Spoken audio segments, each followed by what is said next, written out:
Bonjour, je vais vous parler aujourd'hui des mécanismes et des conséquences des violences faites aux femmes. Tout d'abord, il faudrait que vous compreniez bien qu'il faut bien distinguer ce qui relève d'une erreur éducative, par exemple, d'une querelle de couple, et ce qui relève de façon très différente d'un rapport de domination, c'est ce que vous voyez sur cette diapositive. Il ne faut pas confondre, même si, et bien entendu, il est absolument scandaleux de frapper sous le coup de la colère. Les violences faites aux femmes, c'est à la fois des violences psychologiques, physiques, sexuelles, et on ajoute dans les violences faites aux femmes des violences économiques. Alors, je ne vais pas vous parler de ces trois types de violences, mais je vais simplement me concentrer sur les violences psychologiques qui sont les plus difficiles à définir. Je compare ces violences psychologiques au vampirisme au quotidien parce que beaucoup de femmes qui sont venues me consulter me disaient avoir été vampirisées, me disaient être vidées dès que leur compagnon était là, me disaient être devenues des zombies. Alors j'ai lu le livre Dracula et je me suis rendu compte que dans ce livre, Bram Stoker décrivait ce qu'est l'emprise et qu'il décrivait aussi ce qu'est un grand pervers. Attention, tous les hommes violents ne sont pas des grands pervers. Alors cette emprise, ça commence toujours de la même façon, par une période formidable où la femme ou l'homme qui est sous l'emprise d'une vampe, par exemple, vous voyez bien, le vampire, il peut être aussi féminin, eh bien, il est merveilleux, extraordinaire. Et puis, dès qu'il est mordu, eh bien, comme m'avait dit une de mes patientes, il est foutu, parce que progressivement, grâce à des stratégies perverses, la personne est progressivement décervelée, comme vous le voyez sur cette diapositive. Alors, la métaphore est extraordinaire. Vous savez que le vampire ne se reconnaît pas dans le miroir, ce qui signifie qu'il est inaccessible à des soins et qu'il n'est jamais coupable. Et ces stratégies sont extraordinaires. Ce sont à la fois un discours et des comportements. Le discours, c'est mais. Quand une femme dit par exemple, écoute mon chéri, ça fait 3 ans qu'on est ensemble et puis je n'ai plus d'amis, je ne travaille plus, je ne sors plus, tu fais tout. Il dira, mais ma chérie, mais tu es entièrement libre, tu peux faire tout ce que tu veux. Mais en réalité, avec tous les mais, elle sera obligée, à la limite, de vivre complètement cloîtrée sans avoir aucun contact. Et les comportements, c'est la même chose. Dans Dracula, il y a des exemples extraordinaires, mais je peux vous citer l'exemple d'une femme qui décide, après 4 ou 5 ans, de partir au restaurant avec ses amis. Et quand je la revois 10 jours plus tard, elle me dit « Je n'y suis pas allée parce que quand je suis arrivée, il avait mis la table, les bougies, les fleurs, je ne pouvais pas lui faire ça. » Vous voyez ces stratégies-là. Donc progressivement, les personnes sont entièrement décervelées. Les hémorragies multiples, ça donne des trous complètement dans la tête, des zones complètement clivées. Et ce qui signe le procédure pervers, c'est l'inversion. Dans ces systèmes, c'est souvent le bourreau qui passe pour la victime. On se dit, mais comment un homme ou une femme aussi extraordinaire peut vivre avec quelqu'un d'aussi peu engageant bon. Personne ne se rend compte que c'est le bourreau qui a transformé la victime comme ça. Les processus d'inversion sont constants et on peut se laisser prendre quand on est un professionnel de santé.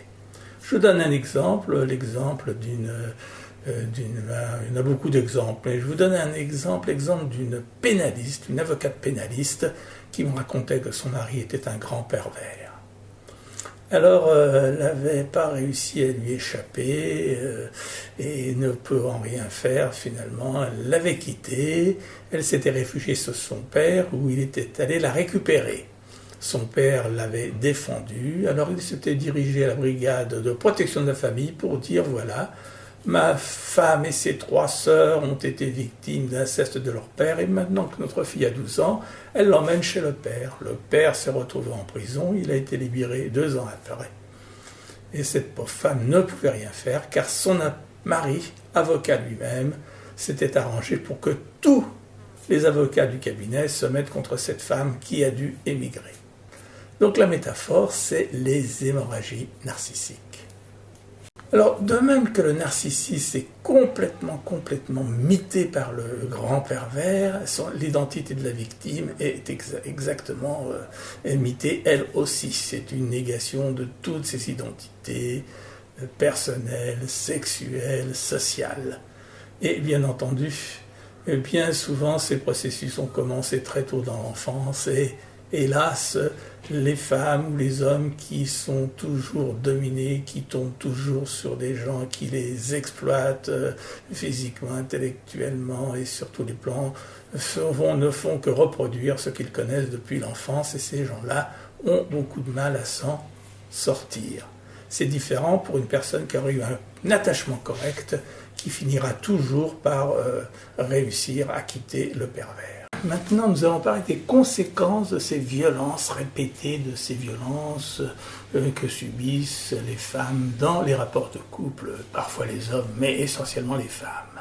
Eh bien que je sois psychiatre, je dois vous dire que c'est essentiellement des troubles physiques qu'elles présentent. Elles vont constamment chez le médecin se plaindre de ceci, de cela, et le médecin, évidemment, est face à des symptômes écrans. Le professeur Felitti, en 1998, a fait une étude sur à peu près 10 000 personnes et s'est rendu compte qu'à partir du moment où on avait subi 4 événements traumatiques, on avait 12 fois plus de risques de suicider, 8 fois plus de risques d'être alcoolique, 5 ou 6 fois plus de risques d'être toxicomane, d'avoir de nombreux rapports sexuels. Regardez vous-même, cette diapositive, elle est totalement édifiante. Il y a aussi des troubles psychologiques. Alors, actuellement, on parle beaucoup des troubles dissociatifs qui viennent de Janet au début à la fin du 19e siècle, début du 20e siècle, et on sait maintenant que lorsque l'on a subi des traumatismes, on a tendance à se mettre en état d'anesthésie émotionnelle, comme vous le voyez sur cette diapositive. Quand on est confronté à un événement qui rappelle ou symbolise les agressions subies, eh bien tout se bloque dans le cerveau émotionnel et rien n'arrive au cortex pour remettre dans le contexte. Vous voyez cette image tout à fait édifiante qui est un petit peu trafiquée. Alors ces conduites-là entraînent des troubles tout à fait paradoxaux qui choquent beaucoup les médecins, les juges, tout le monde. On ne comprend pas, ce sont des conduites dissociantes. Et on voit par exemple, je vous donne l'exemple d'une femme qui ne pouvait pas avoir un rapport sexuel sans voir un film X, son mari n'en pouvait plus. En réalité, elle avait été victime d'inceste et la vision d'un film X la mettait dans un état d'anesthésie totale. Elle avait un rapport sexuel sans participer. Vous voyez, ces conduites. On sait maintenant que ces conduites répétées, souvent depuis l'enfance, créent ce que l'on appelle un DESNO, c'est-à-dire un trouble d'extrême stress non répertorié ou un trauma complexe. On parle plutôt de trauma complexe. Et vous voyez que le signe principal, on l'a vu dans ce dont je vous ai parlé, c'est que ces gens sont incapables de gérer les émotions, ils sont impulsifs, ils se dissocient, ils sont coléreux. Et puis évidemment, ça entraîne des tas de troubles parce qu'ils n'ont aucune confiance en eux, aucune confiance en personne. Plus ça a commencé tôt, plus c'est terrible. Et puis évidemment, des vies complètement perturbées. Et plus on a été maltraité trop, plus les troubles sont graves. On appelle ça des ruptures biographiques. Ces violences conjugales entraînent essentiellement des troubles physiques, des troubles somatiques, mais aussi des troubles de la personnalité. Et je vous rappelle que le grand piège, c'est l'inversion, c'est-à-dire que bien souvent dans ces situations, le bourreau passe pour la victime et la victime passe pour le bourreau. Et ces hommes violents ont des stratégies extraordinaires pour organiser leur impunité. Je vous remercie.